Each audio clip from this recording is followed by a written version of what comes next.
കഴിഞ്ഞ 2-3 ദിവസമായി കേരളത്തിൽ വലിയ തരത്തിലും ചെറിയ തരത്തിലൊക്കെ ചർച്ച നടന്ന ഒരു വിഷയമാണ് മുൻ മുഖ്യമന്ത്രി പിണറായി വിജയനുമായി ബന്ധപ്പെട്ട് സിനിമാ സംവിധായകനും ബിജെപിയുടെ നേതാവും കഴിഞ്ഞ നിയമസഭാ തെരഞ്ഞെടുപ്പിൽ ഒറ്റപ്പാലം മണ്ഡലത്തിൽ മത്സരിച്ച മേജർ രവി നടത്തിയ ഒരു പരാമർശം. ആ പരാമർശത്തിന് ഹേതുവായ കാര്യം നടൻ സലീം കുമാറിന്റെ മരണവുമായി ബന്ധപ്പെട്ട് അവിടെ നിലവിലെ മുഖ്യമന്ത്രി വി ഡി സതീശൻ അദ്ദേഹത്തിന്റെ ഭൗതികദേഹം കാണാൻ എത്തിയ ഒരു സന്ദർഭവുമായി ബന്ധപ്പെട്ടാണ് ഈ മേജർ രവിയുടെ ഒരു പരാമർശം ഉണ്ടാകുന്നത്.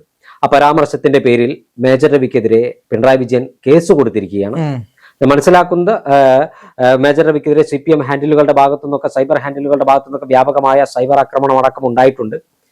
പക്ഷെ മേജർ രവിയെ സംബന്ധിച്ചിടത്തോളം അദ്ദേഹം നിരവധി തവണ ഇത്തരത്തിൽ പല അഭിപ്രായങ്ങളും പറഞ്ഞ വ്യക്തി കൂടിയാണ്.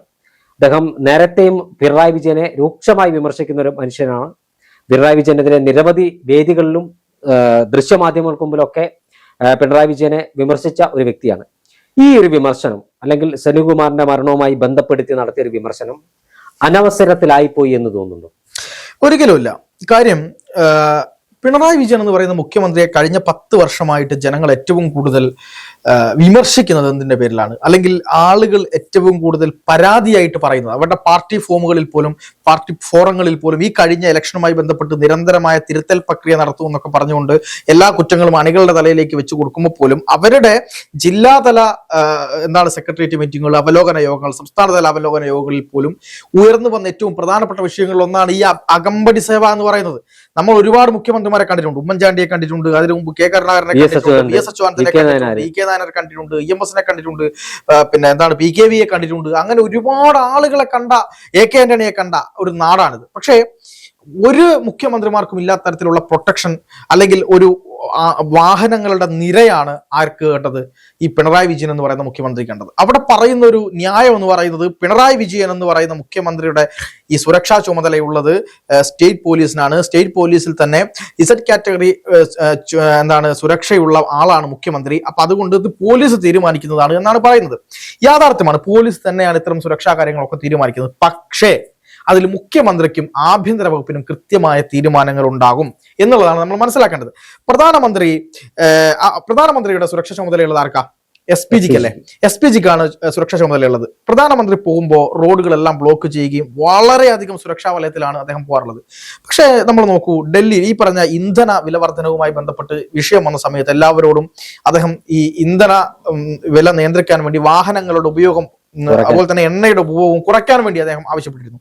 അതിന്റെ ഭാഗമായിട്ട് അദ്ദേഹത്തിന്റെ വാഹനങ്ങളുടെ നിര തന്നെ കുറച്ചു. ഒരു വാഹനം മാത്രമാണ് അദ്ദേഹത്തിന്റെ ഈ പൈലറ്റായിട്ട് സുരക്ഷയ്ക്ക് വേണ്ടി പോയത്. എങ്ങനെയാണ്? SPG സുരക്ഷയുള്ള പ്രധാനമന്ത്രിയുടെ വാഹന വ്യൂഹം വെട്ടിച്ചുരുക്കി ഒന്നാക്കി മാറ്റുന്നു. ആലോചിക്കണം, അങ്ങനെയുള്ള പ്രധാനമന്ത്രിയുള്ള ഒരു നാട്ടിൽ മുഖ്യമന്ത്രിയുടെ സുരക്ഷാ ചുമതല പോലീസാണ് തീരുമാനിക്കുന്നത് എന്ന് പറയുന്നത് എത്രമാത്രം നമ്മളെയൊക്കെ ഈ ജനങ്ങളെയൊക്കെ വിഡ്ഢിയാക്കുന്നതിന് തുല്യമാണെന്നാണ് ഞാൻ വിശ്വസിക്കുന്നത്. പക്ഷെ ഒരു കാര്യമുണ്ട്, ഏതെങ്കിലും തരത്തിലൊരു ആക്രമണം ഉണ്ടായാൽ, ഏതെങ്കിലും തരത്തിലൊരു പ്രകടനമോ പ്രതിഷേധമോ അല്ലെങ്കിൽ ഒരു പ്രതിപക്ഷ രാഷ്ട്രീയ കക്ഷി ഒരു പ്രതിഷേധം പ്രഖ്യാപിച്ചാൽ അവിടെയൊക്കെ മുഖ്യമന്ത്രിക്ക് സുരക്ഷ കൊടുക്കേണ്ടത് നിർബന്ധമാണ്. പക്ഷേ ഒരു ചേമ്പിന് പോലും, അങ്ങനെ തന്നെ പറയാം, അതായത് ഒരു ചേമ്പ് പോലും പ്രതിഷേധിക്കാനില്ലാത്ത ഒരു അവസരത്തിൽ എങ്ങനെയാണ് ഈ മുഖ്യമന്ത്രിക്ക് വേണ്ടിയിട്ട് ഫയർഫോഴ്സ്, അതുപോലെ തന്നെ ഈ പറയുന്ന ആംബുലൻസ്, ഒരു 10-15ഓളം വാഹനങ്ങൾ, അതിൽ റോഡ് തീർത്ത് ബ്ലോക്ക് ചെയ്തുകൊണ്ടുള്ള പോക്ക്, ഇതിനെ ആലങ്കാരിക ഭാഷയിൽ വിമർശിച്ചതാണ് ആര്? ഈ പറയുന്ന മേജർ രവി.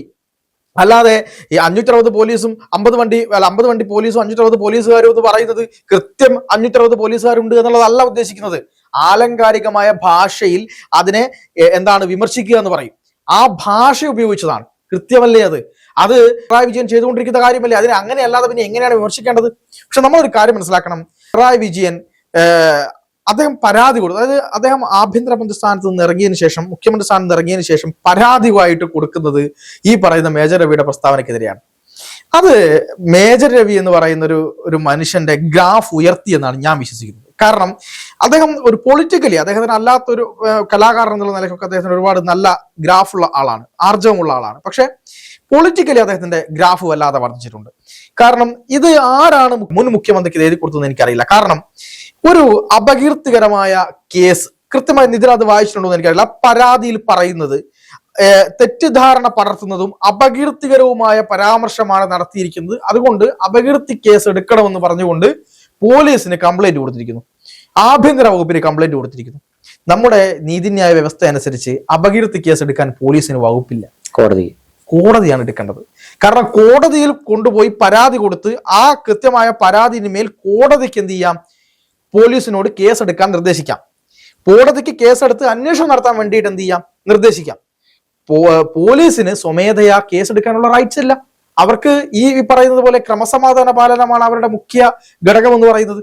അപ്പൊ അതുകൊണ്ട് തന്നെ IPC കൃത്യമായി പറയുന്നുണ്ട്. ഇപ്പം IPC മാറി, ഇപ്പോ ഭാരതീയ ന്യായ സംഹിത വന്നു. ഭാരതീയ ന്യായ സംഹിത അനുസരിച്ചും മുൻപുണ്ട IPC അനുസരിച്ചും ഒക്കെ പോലീസിന് ഇതിൽ കേസെടുക്കാൻ പറ്റില്ല.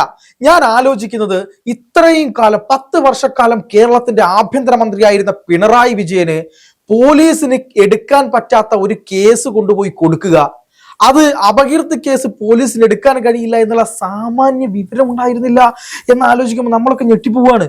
ഇത് ഇപ്പോൾ അദ്ദേഹത്തിന്റെ കാര്യം നമുക്ക് വിടാം. അദ്ദേഹത്തിന്റെ ഓഫീസ്, പ്രതിപക്ഷ നേതാവിന്റെ ഓഫീസ്, അതിലുണ്ടായിരുന്ന അദ്ദേഹത്തിന്റെ PM, അദ്ദേഹത്തിന്റെ പല ജോലിക്കാർ ഇപ്പോഴും ഉണ്ടല്ലോ. മുഖ്യമന്ത്രിയായിരിക്കുന്ന സമയത്ത് ആളുകളൊക്കെ ഇപ്പോഴും ഉണ്ടല്ലോ.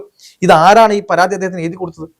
അദ്ദേഹം കൊണ്ടുപോയിട്ട് ആഭ്യന്തര വകുപ്പിന് കൊടുത്തിട്ട് ആഭ്യന്തരമന്ത്രി ഇത് വായിച്ചു നോക്കിയിട്ട് DGPയോട് ചോദിച്ചു, അല്ല ഇതിപ്പോ എന്താ ചെയ്യാ? ഇപ്പൊ DGP പറഞ്ഞു, സാർ ഇത് കേസെടുക്കാൻ വകുപ്പില്ല സാർ, വേറെ എന്തെങ്കിലും വകുപ്പിട്ട് കേസെടുക്കേണ്ടി വരും. അപ്പോ ആ രീതിയിൽ ഇപ്പൊ ചെന്നിത്തല പോലും ചിന്തിച്ചിട്ടുണ്ടാവും ഇത് എന്ത് വിവരക്കേടാണ് ഇയാൾ എഴുതി കൊണ്ട് തന്നിരിക്കുന്നത്. കാരണം ഞാൻ ആലോചിക്കുന്നത്, ഒരു മുഖ്യമന്ത്രി, ഒരു ആഭ്യന്തരമന്ത്രി ആയിരുന്ന ആൾ, 10 വർഷം കേരള പോലീസിനെ അടക്കി ഭരിച്ചിരുന്ന ഒരാൾക്ക് ഇതിനെപ്പറ്റി വിവരമില്ല. ഇത് വളരെ കാര്യമായ കാര്യമാണ്. അവിടെയാണ് മേജർ രവി പറഞ്ഞ കാര്യം വളരെ പ്രസക്തമാകുന്നത്.